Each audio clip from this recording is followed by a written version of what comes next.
Às 7h22. Olha quem tá no nosso vídeo.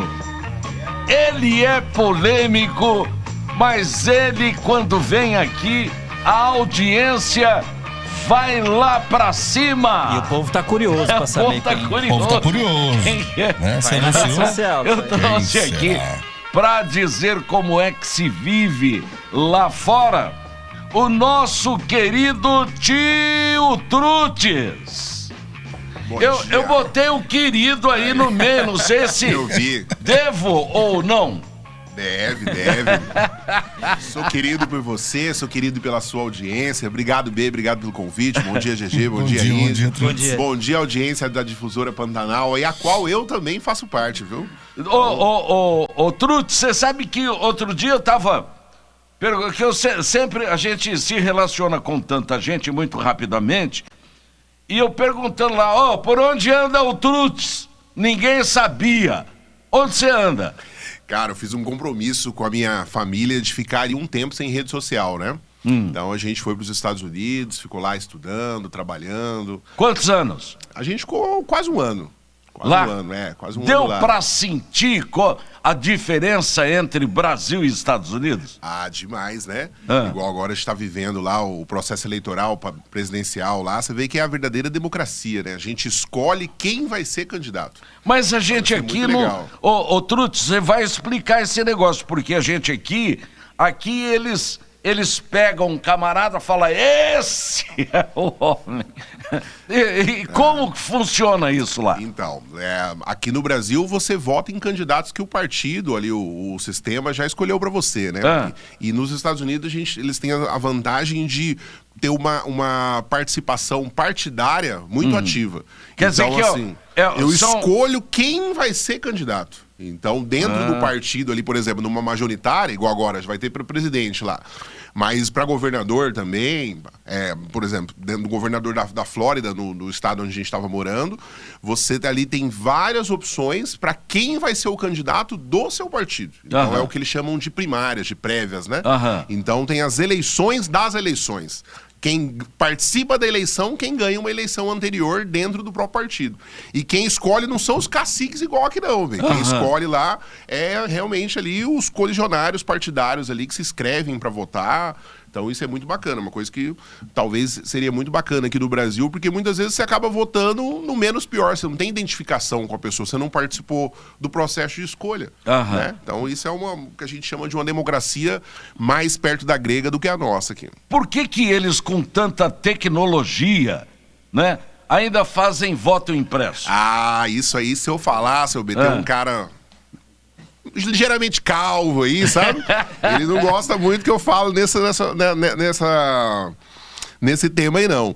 Mas é de se pensar, né? Por que a maior democracia do mundo fabrica tudo. No Japão, eu tive na Ásia também ali, e aí o japonês, ele coloca a tecnologia até na privada, mas na hora de votar é no papelzinho, bota o papelzinho, bota na urna e depois conta ali, né? Você vê agora na Venezuela aí, o voto auditável ali, ou seja, o que foi a recontagem ali, escancarando a fraude de um jeito que não tem como você negar depois. Mas no Brasil, eles garantem que é segura a urna ali. Mas você foi deputado federal bastante atuante e dentro da Câmara Federal, como rola esse assunto? Cara, quando eu cheguei, o voto impresso era uma coisa assim, que era um desejo da população gigantesco, né? E a gente lutou por isso, foi em pauta, mas eu acredito que houve ali um conluio mesmo, assim, não tem outra palavra para usar, do sistema eleitoral brasileiro ali, das pessoas que não queriam que o voto fosse auditado. É muito engraçado você ver quando... as pessoas mudando de opinião. Se você pega grandes defensores, por exemplo, no começo dos anos 2000, até membros do TSE eram a favor do voto impresso. E, de repente, todo mundo mudou de ideia. Então, assim, é uma coisa que eu acho que o brasileiro, o verdadeiro democrata, né, ele tem esse sonho do voto impresso aí, porque a gente quer saber para quem a gente votou, no resto do mundo inteiro é assim. Quem encontrar, né, o seu voto, né? E aí fica muito parecido com hoje em dia, muito parecido com o que Lenin defendia, né, lá dentro da União Soviética, aquela coisa fechada, assim, não importa quem vota, né, importa quem conta. Então a gente queria, na verdade, que fosse um processo verdadeiramente democrático. Você vê ali nos Estados Unidos, lá como você estava falando, a votação é um tempo muito maior, às vezes demora uma semana a votação, a contagem é um processo extremamente aberto aos dois partidos, à sociedade civil. Então é uma coisa que eu sonho para o Brasil aí, é um voto impresso e auditável. É um sonho possível ou é impossível diante daqueles que mandam? Eu acho que só é impossível o dia que a gente morrer. Porque a gente vai sempre sonhar do brasileiro ser o mais livre possível, né? A liberdade é o bem mais precioso que nós temos aqui no nosso país, e eu acho que a gente vai morrer acreditando que a gente pode ser cada vez mais livre, até uma liberdade absoluta, né? Com menos impostos, vendo o nosso dinheiro sendo usado de uma forma mais eficiente, né? A gente vai pra fora, a gente fica assim... Tem hora que, putz, eu tenho orgulho de ser brasileiro. Não teve um dia que eu nunca tive orgulho de ser brasileiro. Mas quando você olha o asfalto lá da Vila Carlota, de onde eu moro lá, e você olha o asfalto de Orlando, você fica chateado, cara. É mesmo? Porque o IPVA lá é mais barato. O IPVA nos Estados Unidos é pelo peso do seu veículo. Então, se o seu veículo, por exemplo, você tem lá o seu New Beetle lá, você vai pagar $60 de IPVA. O New Beetle lá é o Volkswagen daqui. Um carrinho popular. Se você tem um carrinho popular, você vai pagar $60 de imposto. Porque ele estraga qual que é o intuito do imposto do automotivo? É ele recuperar a via. Então, por exemplo, um carro de luxo hoje aqui, se você pegar um carro elétrico desses BYD novo, ele vai ter um absurdo de IPVA. Sendo que ele não estraga nada o asfalto. E lá não, lá se pesa o carro, pelo peso do carro, você paga o seu imposto. Quer dizer que o cara que tiver um carrão grandão daquela época... dos carrões, então, ele tá ferrado. Ele paga mais imposto, mas não é pelo valor do carro. É pelo dano que ele causa no carro. Então, se você tiver lá, por exemplo, vamos supor, o cara tem uma Ferrari. Ele vai pagar o mesmo imposto que quem tem um Corsa. Porque os dois têm 1,5 toneladas. Entendeu? Então aqui não, aqui desanima às vezes você comprar um carro melhorzinho, porque o cara trabalha, rala, e aí quando ele vai pagar o imposto desse carro, putz, é equivalente a 2, 3 parcelas do carro só de IPVA. Uma sacanagem, né? Quando você chegou nos Estados Unidos para morar lá, aqui no Brasil tava aquela bagunça, não é? Que o cara invadem... Brasília, o Bolsonaro perdeu. Quem diria que o Bolsonaro, com aquela popularidade toda, ia perder? Por que perdeu? Eu acho que a direita, né, perdeu, não foi só o Bolsonaro perdeu, você pega aí vários ícones da direita, o próprio Trump perdeu uma eleição. Eu acho que perder a eleição faz parte do processo democrático, mas eu acredito que a gente perdeu pra gente mesmo, a gente perdeu pros nossos erros, né? Se você pegar ali, o presidente Lula, no primeiro dia de mandato, ele mostrou o que veio.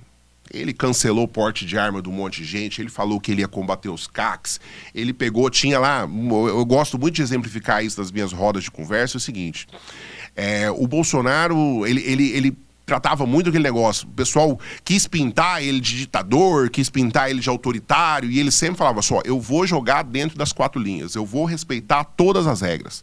Então, assim, dentro do sistema, por exemplo, do pessoal da cultura, pessoal da Ancine, tinha um monte de esquerdistas que não eram concursados, e todo mundo falava para ele, presidente, vamos substituir esse pessoal, Ele falou, não, o pessoal tá trabalhando, são pais de família, deixa o pessoal lá, não sei o quê. Presidente Lula, no primeiro dia, cortou 100% do pessoal que a direita tinha nomeado. E eu gosto de exemplificar muito com os professores que cuidam das crianças especiais que tinham sido nomeados ou indicados pela primeira-dama, ex-primeira-dama Michele Bolsonaro. E no primeiro dia de governo do Lula, esses professores estavam na rua. Entendeu? Então, assim, ele não se. A esquerda mostrou a que veio no primeiro dia de mandato. E eu acho que a gente tentou fazer o jogo certo demais ali, talvez fazer uma política da boa vizinhança. Eu acho que foi o maior erro da direita, foi esse. A esquerda, ela foi implacável. Né? E continua sendo até hoje. Meu amigo Daniel Silveira, queria mandar um abraço para ele, tá preso até hoje, né? A gente tem aí várias senhorinhas aí que estavam lá no protesto do 8 de janeiro que continuam presas hoje. Algumas pegaram 17 anos de cadeia. Mas teve umas também que fizeram umas barbaridades. Teve uma delas, Trutz, que foi lá e fez cocô dentro do... Pô... Mas assim, se você pegar o crime de vandalismo no Brasil, não é cabível 17 anos de cadeia para isso. Eu acredito que houve vandalismo. Então, o que o Código Penal diz para vandalismo? Né? Eu sou um cumpridor da lei e eu quero que a lei seja cumprida. Mas eu acho que houve um certo exagero ali, um extremo exagero. A gente tem estupradores no Brasil que não pegaram 17 anos de cadeia. A gente tem corruptos aí que foram pegos com dinheiro na cueca que não pegaram 17 anos de cadeia.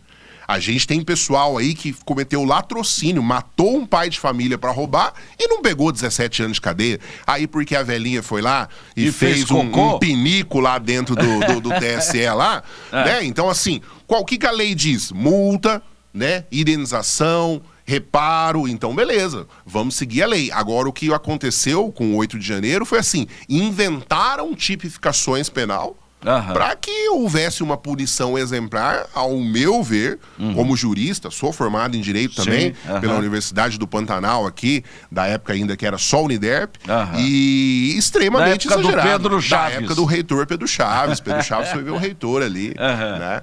Então, magnífico, assim, magnífico Pedro Chaves. Turma de 2009 ali, Direito Uniderp, eu sou. Então, agora vai ser dia 12, agora vai ser dia do advogado aí. Queria mandar um abraço para todos os advogados, inclusive para minha lindíssima esposa, a senhora Raquel Trutz, advogada eleitoral, tá aí. Você encontrou a paixão? A Raquel ou a política? A Raquel. Com certeza, sim. com certeza. A mãe dos meus filhos, aí temos 4 filhos lindos. 4 filhos. Você é um reprodutor. Eu sou... Tá friozinho, é legal. Você não sai de casa? Não sai de casa não. Mulher bonita, que cozinha bem, é inteligente, eu saí de casa pra quê? Não enche o saco? Nossa senhora. Ô Trutz, qual foi o impacto quando você chegou lá nos Estados Unidos com os filhos? Você olhou, é claro, você tem uma visão do que é o Brasil, chegou numa terra onde as coisas, o povo é diferente. Lá realmente, quando você chega nos Estados Unidos, por exemplo, brasileiro que vai para lá, fica rico?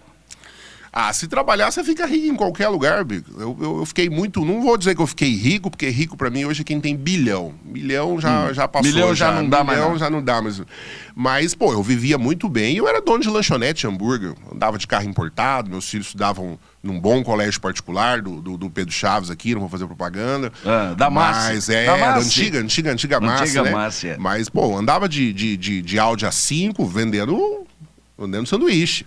Eu larguei a faculdade de Direito porque eu sou filho de um pintor de paredes, de uma merendeira, e eu vi que a educação e empreender é o que transforma. Então você pega ali 90% das ações do meu mandato foram ou para segurança pública ou para educação. Segurança pública porque o pai e a mãe de família tem que ter sossego, né? Você paga os seus impostos para ter sossego. Eu gosto de ver vagabundo tomando bordoada do choque. Agora, lá a gente vê que, cara, o custo de vida é alto, mas o seu trabalho é valorizado. Então você vê o custo de vida assim, pô, um iPhone desses de última geração aí, custa uma semana de trabalho de um pintor de paredes. Meu pai era pintor de paredes, se ele fosse comprar um iPhone aqui, é 1 ano de trabalho. Lá é 1 semana. Então, assim, o poder aquisitivo, o poder de compra, né? Então, assim, você vai numa loja dessas, lá tem a Best Buy, que é a loja de eletrodomésticos, show, queridinha de todo mundo. Você vai lá, você compra uma geladeira de última geração, você compra uma televisão de 60 polegadas com 1 mês de salário de uma diarista. Que coisa, Então, hein? assim, como com uma diarista que vai comprar uma geladeira da mesma que a madame lá do Dama tem, no Brasil é complicado. Complicado. E lá dá. Então lá eu considero é uma terra muito difícil, né? Onde todo mundo quer ganhar dinheiro, todo mundo quer trabalhar. Tem criminalidade igual aqui. Tem criminalidade igual aqui. Tem pobreza nos Estados Unidos? Tem pobreza. Lá tem tá a epidemia agora dos homeless, né? Que é a mesma coisa de São Paulo, pessoal em situação de rua. Que veio o Covid, muita gente ali, o aluguel aumentou e essas pessoas estão morando na rua. Sabia que a Flórida é o estado que os brasileiros preferem para morar e é o estado americano que mais some crianças. Então chega a ser assustador. Você entra no Walmart, assim, para fazer uma compra, tem um mural gigantesco só de crianças desaparecidas. Mas por quê? Eu acho que por causa do tráfico, como a Damares tentou alertar isso aqui no Brasil quando ela foi ministra dos Direitos Humanos, o tráfico infantil, você pega aquele filme agora lá, que foi até proibido em alguns países lá, o Som da Liberdade lá, o tráfico humano de crianças no mundo inteiro é uma coisa assustadora. Você vê o que estava acontecendo na ilha de Marajó agora, sabe, aqui no Brasil, se você for aí pro Nordeste, é uma coisa assustadora. Só que lá ele é combatido e principalmente não é escondido pelas autoridades.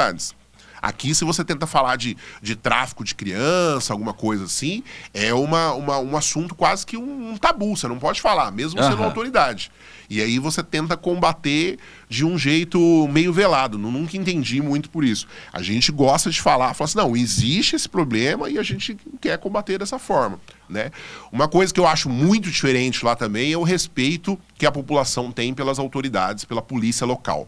Né? Lá a gente tem a guarda metropolitana, que tem poder de polícia. É mais ou menos. Nós estamos copiando mais ou menos o estilo deles. Só que aqui no Brasil, a guarda metropolitana ainda, pela nossa Constituição, não foi aprovado a polícia municipal.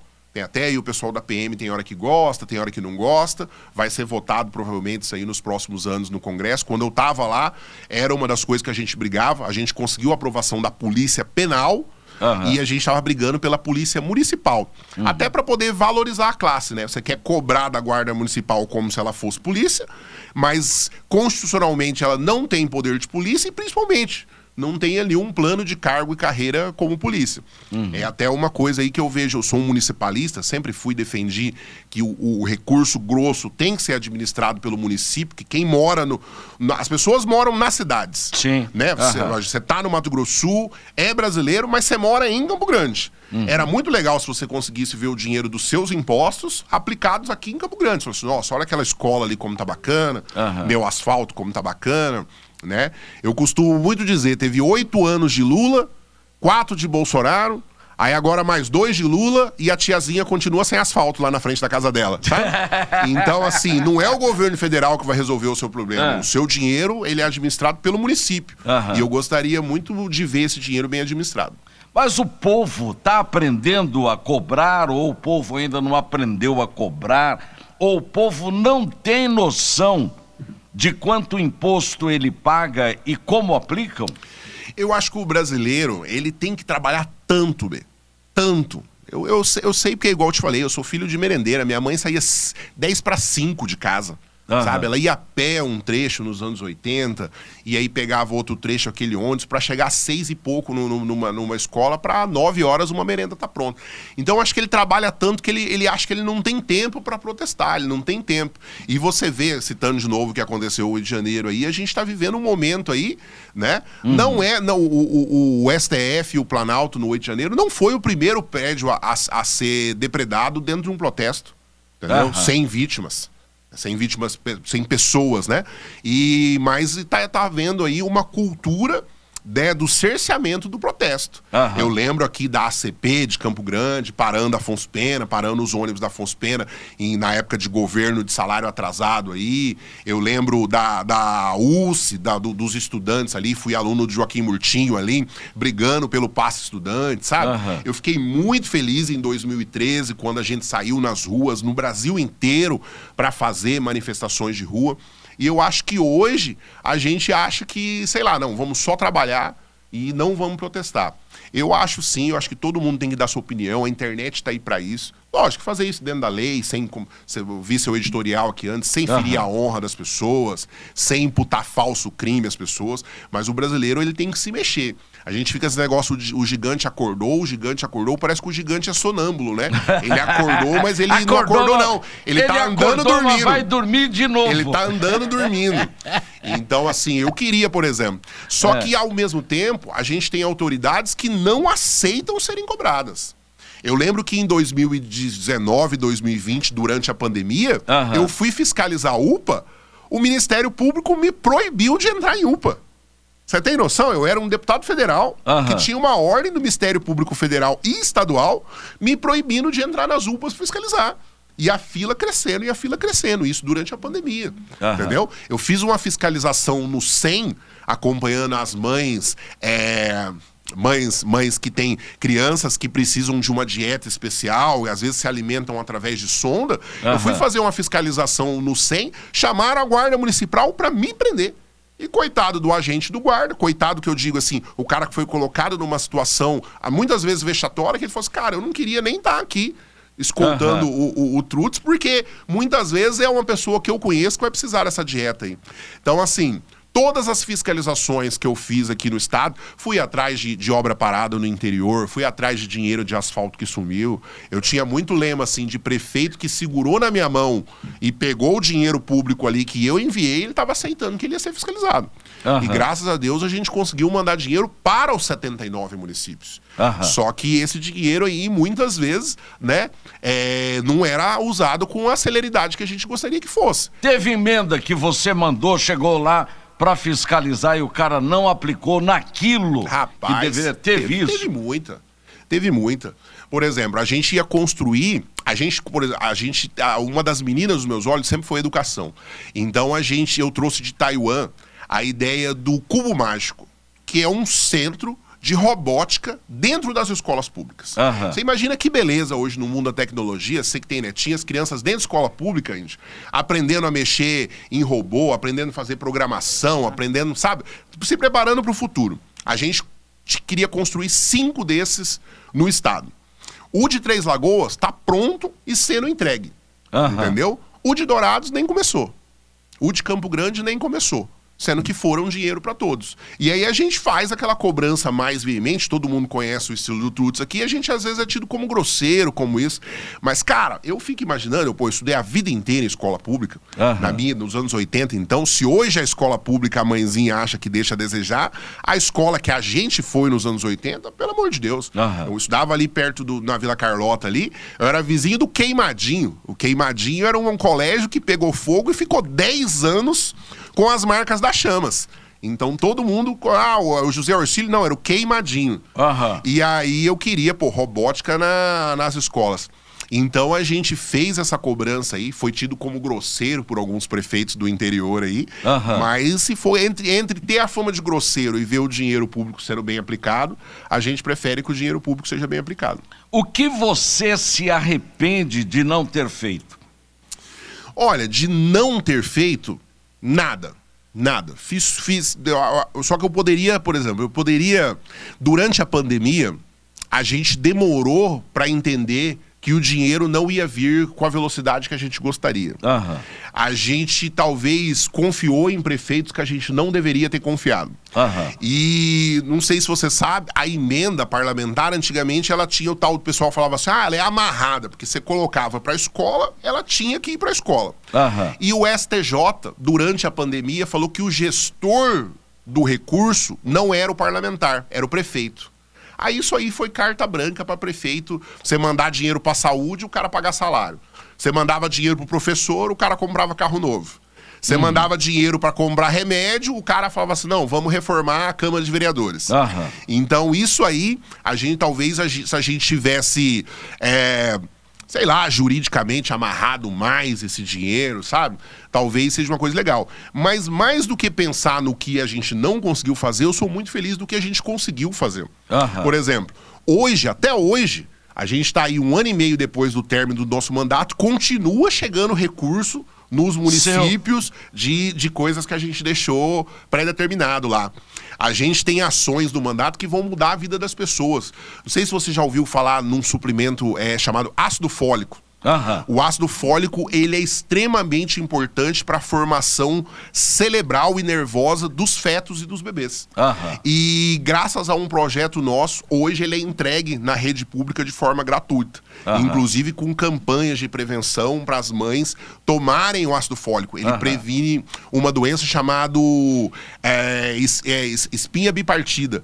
Então, assim, a gente tem um legado disso. Ou seja, hoje o ácido fólico é entregue para as mães. Tá? Se você colocar lá hoje, lá você que está assistindo, e colocar lá ácido fólico Tio Trutz, você vai ver todo o trabalho que a gente fez ali dentro da câmara para esse ácido fólico chegar aí para as nossas mães. A robótica dentro das escolas públicas do interior do Mato Grosso do Sul são emendas nossas. A gente vai inaugurar agora em Dourados, Três Lagoas. Tem um projeto muito bacana também em São Gabriel do Oeste. Queria ver em Campo Grande aí, conto com as autoridades de Campo Grande. Eu falo muito assim, quem que vai fiscalizar o próximo prefeito, seja ele quem for, né? Porque eu vejo muito candidato a vereador. É o candidato do Beto, é o candidato da Rosa, é o candidato da Adriane, é o candidato do cara lá da Camila Jara. E quem que é o candidato que vai fiscalizar o prefeito, seja quem for, né? Tomara que a gente tenha aí uma leva de vereadores aí preocupados em fiscalizar o dinheiro público também. Falando nisso, você estava nos Estados Unidos, voltou para passear ou para ficar? Agora, essa é a pergunta. Não, eu voltei primeiro porque a minha esposa, nós estamos esperando nosso quarto filho aí. Então a gente quer estar próximo aos meus pais, que é a minha mãe, né? Só tenho a minha mãe, próximo aos pais dela. A gente quer ter esse convívio aqui, curtir a gestação aqui próximo às pessoas que a gente ama.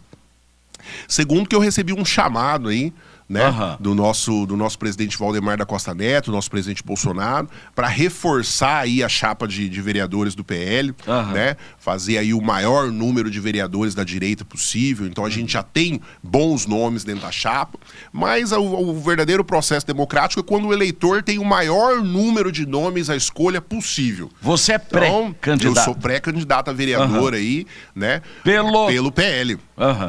Pelo PL do nosso Bolsonaro. O PL se juntou com o PSDB, da liga, essa coisa aí? Ó,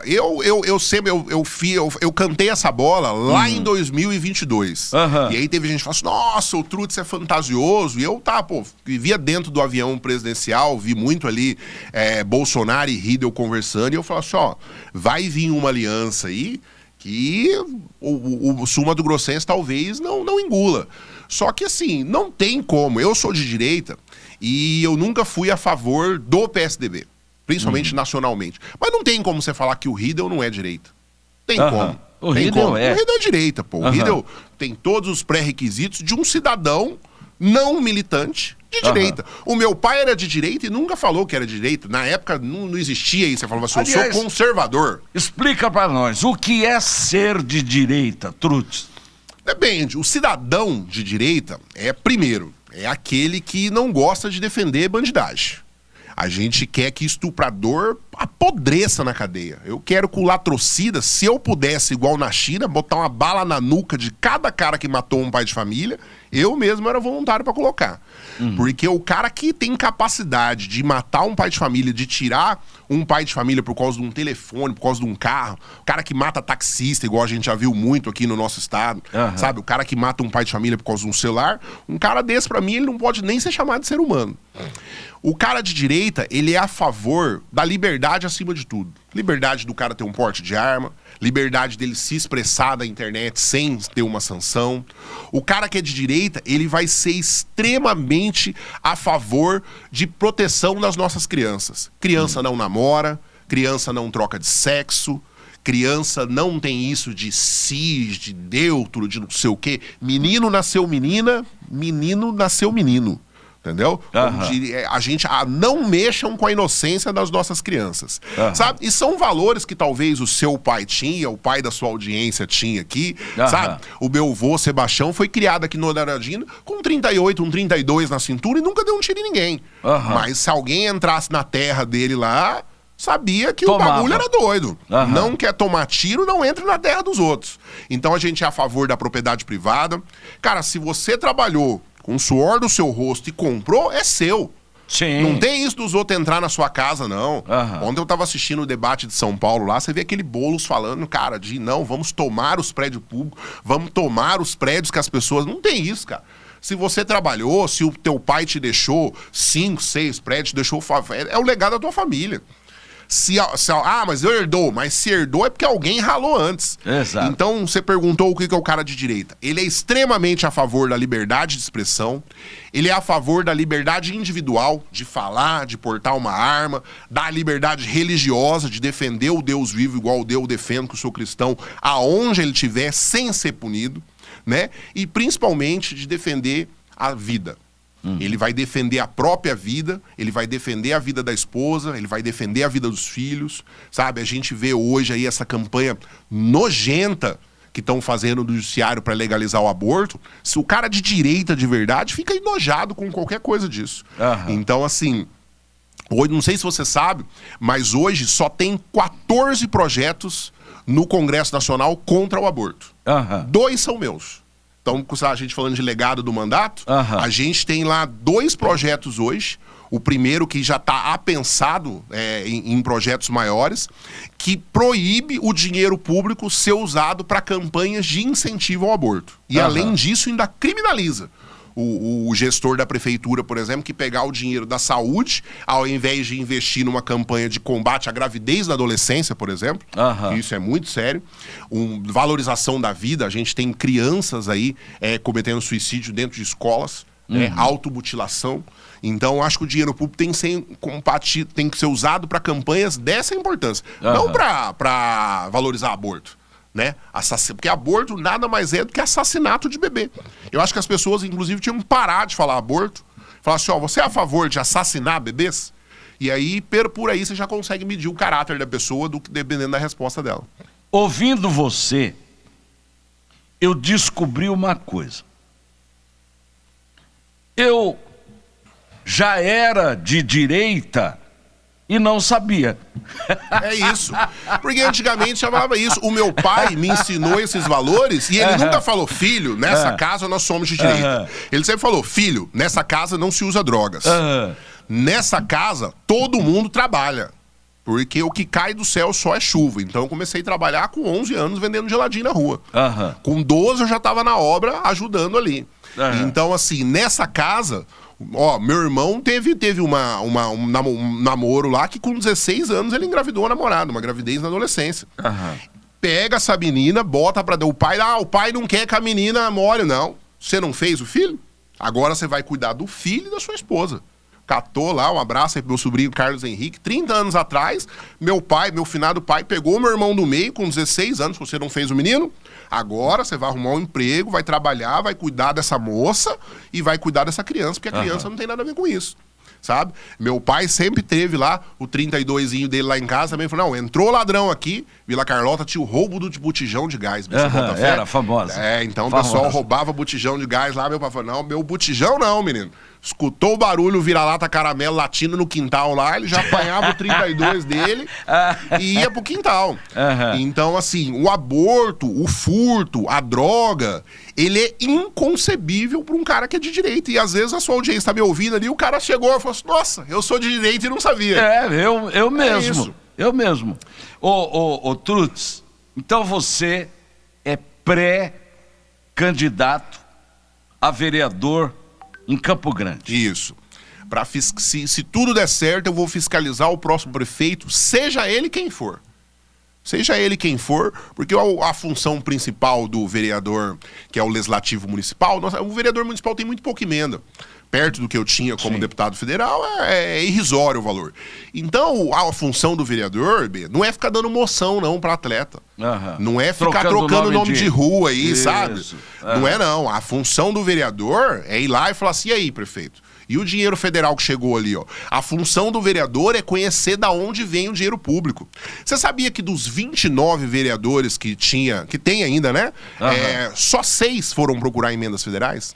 Dos 500 e tralalá que tem no interior aí, menos de 50 foi procurar a emenda federal. Que coisa. E todos eles querem se reeleger. Então, assim, o cara teve 4 anos pra fazer. Aí sabe o que o vereador gosta de fazer? Todos os deputados e senadores tem escritório em Campo Grande, certo? O meu era público, tava na internet. O vereador gosta de pegar diária e ir lá em Brasília pedir emenda. O vereador não vai no escritório de Campo Grande Sim. pedir emenda. Ele vai no de Brasília. Né? Que aí ele já passa naquela casa das meninas que a cerveja é muito cara, sabe? Pega uma notinha ali, morde uma diária. Então o vereador muitas vezes gosta de fazer isso aí. Eu quero saber quanto que cada vereador conseguiu de emenda de bancada, por exemplo, que era o 286 milhões e a gente tinha só 6 pedidos lá. 6, cara, de 29. Sabe? 50 de 538 do interior é muito pouco. Então, assim, ele quer ser vereador pra quê? Pra ficar tocando nome de rua? Pra dar moção pra atleta? Porque essa tática da moção tá muito craque, né? Chega no ano da eleição, eu vou lá na Câmara de Dirigentes Logistas. Quantas cabeleireiras tem em Campo Grande? Ah, tem 3 mil cabeleireiras. Beleza, eu dou uma moção pra cada uma. Todas vão lembrar de mim no momento da eleição. Ah, quantos atletas do judô tem? Eu dou uma moção pra cada um. Todos os atletas de judô vão lembrar de mim na eleição. E é isso. A moção ficou usando ali como lembrança. E como eu te disse, o brasileiro é tão carente, tão trabalhador. Eu criticava tanta moção e sou um crítico ferrenho da moção, principalmente para quem não faz nada, dava só moção. E um dia uma tia minha, professora aposentada de Dourados, ganhou a moção. E ela ficou tão feliz, tão feliz. E hoje eu critico só quem dá a moção, não quem recebe. Porque ela trabalhou ali 30 anos na rede pública e ela nunca teve um reconhecimento. E para ela, aquele momento que ela recebeu aquela moção na Câmara de Vereadores de Dourados, para ela foi importante. Minha tia Júlia, lá de Dourados. E eu entendi como que muitos políticos brincam com o sentimento do trabalhar, sabe? Porque ele sabe que aquilo ali para ele é uma moeda barata, mas ele sabe, é igual o cara que vai numa situação muito, numa área muito pobre e troca a cesta básica por... Poxa, ontem eu assisti no debate para prefeito de São Paulo, ontem, e perguntaram pro prefeito de São Paulo o que ele tinha feito para zerar a fila de exames, que são 120 mil exames atrasados em São Paulo por mês. E ele falou que ele tinha dado 800 próteses dentárias por semana. Ou seja, perguntaram pra ele de tomografia computadorizada, ele respondeu que estava dando dentadura. Sabe? Esse é o político que a gente tem. É o Nunes lá de São Paulo, que quer comprar o pessoal com a moção, com uma dentadura. É o cara que na eleição quer dar 50 pra colocar gasolina, sabe? É isso aí que a direita raiz não aceita. Ô Trutz, faço votos que você seja um fiscalizador. Faço votos. E pode me cobrar, viu? Eu sei que você é um cobrador ferrenho. Vou cobrar. Não deve nada pra ninguém, então assim, não fica aqui fazendo média com ninguém. Pode cobrar. E vou acrescentar mais. Não foi uma entrevista que eu fiz com você. E nós tínhamos tratado uma entrevista. Foi uma aula de cidadania que você deu para mim e para os nossos ouvintes. Fico feliz demais. Muito obrigado. Eu que agradeço. Quero mandar um abraço para todo mundo aí. Vou te dar um minuto para você mandar os seus abraços. Só mandar um abraço aí pro pessoal da Vila Carlota. Vou falar o nome do açougue aqui, mas o açougue que eu frequento, que eu sou gaúcho lá da Carlota. Abraço pro Mazinho, pro Pedro aí, pra todo mundo lá do açougue, que ontem eles viram o banner, e aí a hora com a Sol falou, Trutz, manda um abraço pra nós lá. Então vou mandar um abraço aí. Pode mandar. Pessoal, mandar um abraço pros pintores de parede, aí, colegas do meu pai aí, que eu conheço muitos até hoje, e pras merendeiras da nossa Campo Grande aí. Minha mãe que foi merendeira há 22 anos, me ensinou a cozinhar isso, e tudo que eu sou hoje eu devo aí às duras que a minha mãe me fazendo ali almoço junto. Eu vou trazer você para fazer um rango. Um engasgagato. Vamos fazer. Passando eleições, vamos fazer. Eu faço em alguns lugares aí uns eventos beneficentes aí. Passando a eleição, vamos fazer. E aproveitar que domingo é Dia dos Pais, mandar um abraço a todos os pais aí. Você que tá com a pensão da atrasada aí, não vem postar foto com o filho não, hein, vagabundo? Pague a pensão, depois você posta foto com o seu filho. Abraço. Obrigado. Tio Trutz, essa pessoa que a gente hoje conheceu profundamente a sua maneira de agir e pensar. Muito obrigado pela aula de cidadania e foi mais do que eu me enquadrei agora eu sou direita, porque eu penso da mesma forma como você pensa e os meus ouvintes pensam. Deus abençoe a sua caminhada, um abraço. Abraço, amém.